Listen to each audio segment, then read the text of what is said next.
काम करत आहे आणि काम करताना जी गाडीची धगधग धगधग ऐकू येते त्या गाडीवर एक छोटीशी कविता लिहिलेली आहे बघा, आवडते का?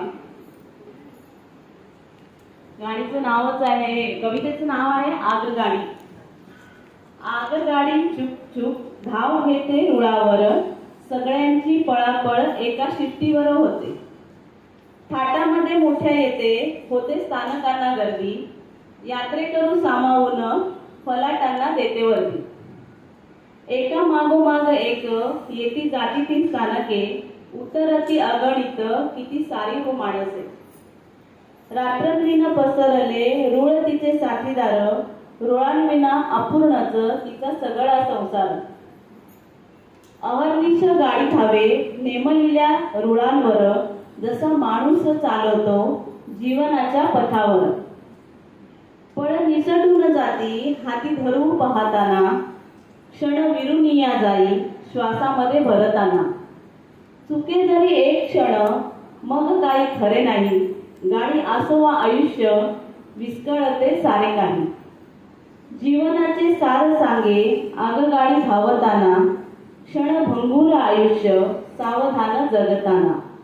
जीवनाचे सार सांगे आगगाडी धावताना, क्षणभंगूर आयुष्य सावधान जगताना. धन्यवाद. वीणा जोशी. कवितेतून ती म्हणजे आपणच केली. आपल्याला माहिती आहे की अगदी पुरातन काळापासून ते आजपर्यंत आपली लोक खूप बदलली, नाही का?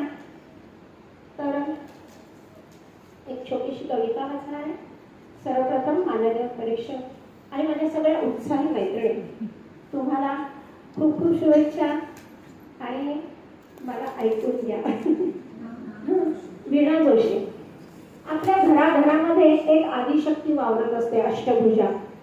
ओके, तिला नमन करून सादर करते. अशी कशी ग तू?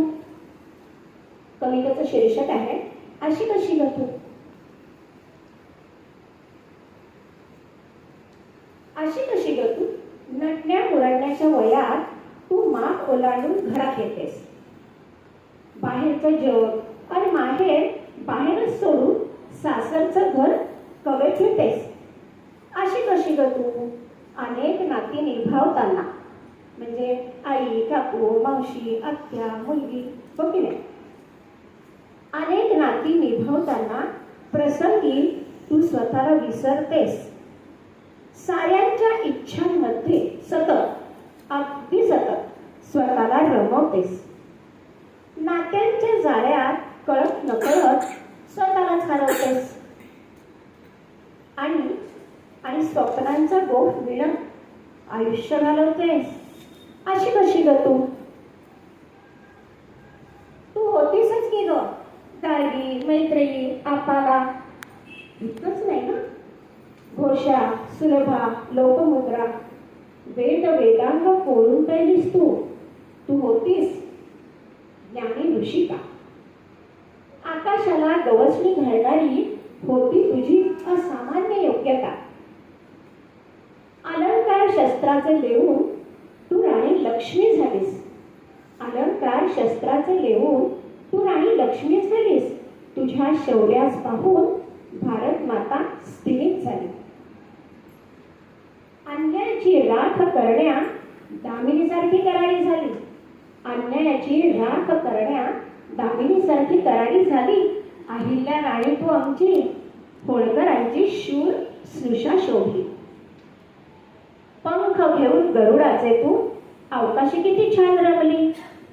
कल्पना चावला आमची कशी कल्पना केली ठरली. तू होतीसच बहिणा, म्हणजे बहिणावर, आपल्या सर्वांच्या लाडक्या.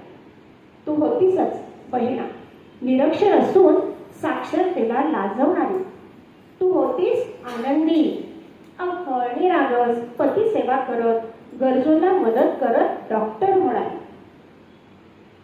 पण मनात येतं माझ्या, पुरुषांच्या खांद्यावर विश्वासाने मान टाकून सर्वस्व झोकून देणारी तू. तू स्वतंत्र होतीस, तू सुखी होतीस का पाऊल विश्वासाने पुरुषांच्या पुढे टाकत स्वतःला स्वतंत्र मानणारी तू तू सुखी आहेस, तू स्वतंत्र आहेस. मला माहितीये, अगं अगं मला माहितीये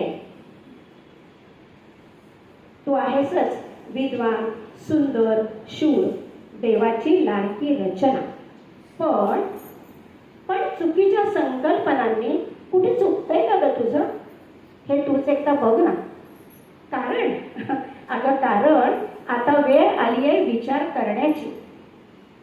स्वतंत्रता आणि स्वैराचार यातील पुसटशी रेषा समजण्याची. कसलाही अतिरेक न होता विवेक सांभाळण्याची.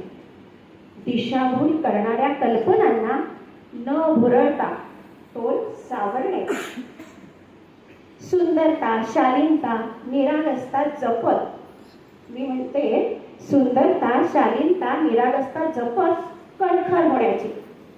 कारुण्य, ममता, विद्वत्ता जपत स्वत्व मिरवण्याची. स्वत्व मिरवण्याची. धन्यवाद.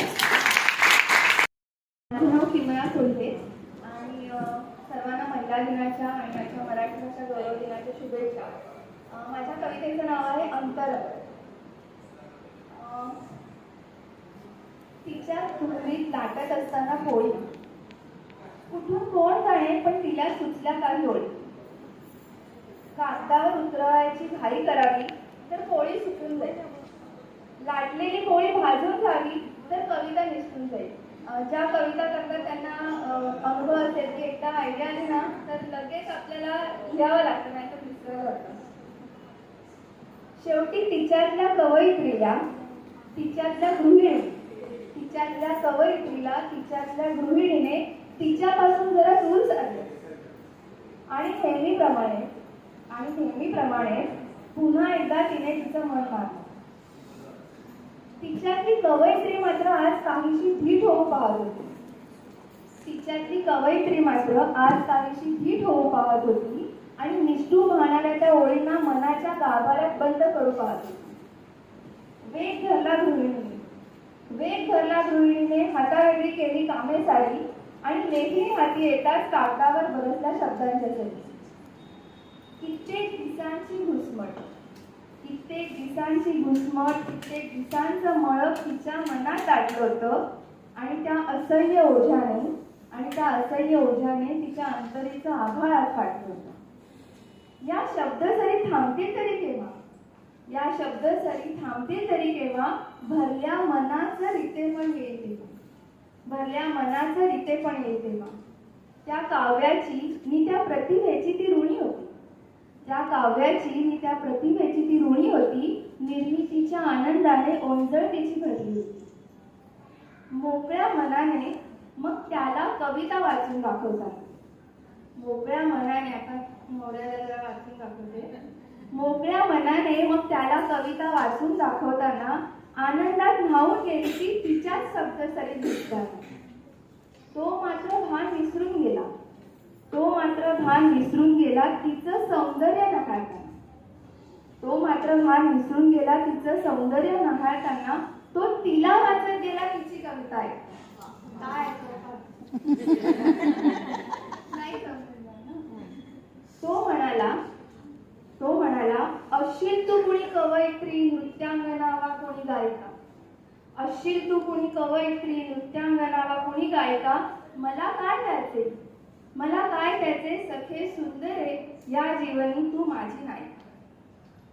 ती म्हणाली, तुला थोडं वाईट वाटतं कारण काय मी बोलते आणि तुला काय वेगळंच पकडते. ती म्हणाली, कुठवर पाहणार आहेस मला राहून उभा अलीकडे. मी बरंच काही आहे सख्या माझ्या रूपाच्या पलीकडे. आणि आता ती सगळ्यांना हेच सांगू इच्छिते की अनंत भूमिका करशील पण तुझ्यातल्या तुला तूच ओळखायला हवं आणि कुणीच समजू शकणार नाही जे ते तुझ्या अंतरंगातील तुला जपायलाच हवं.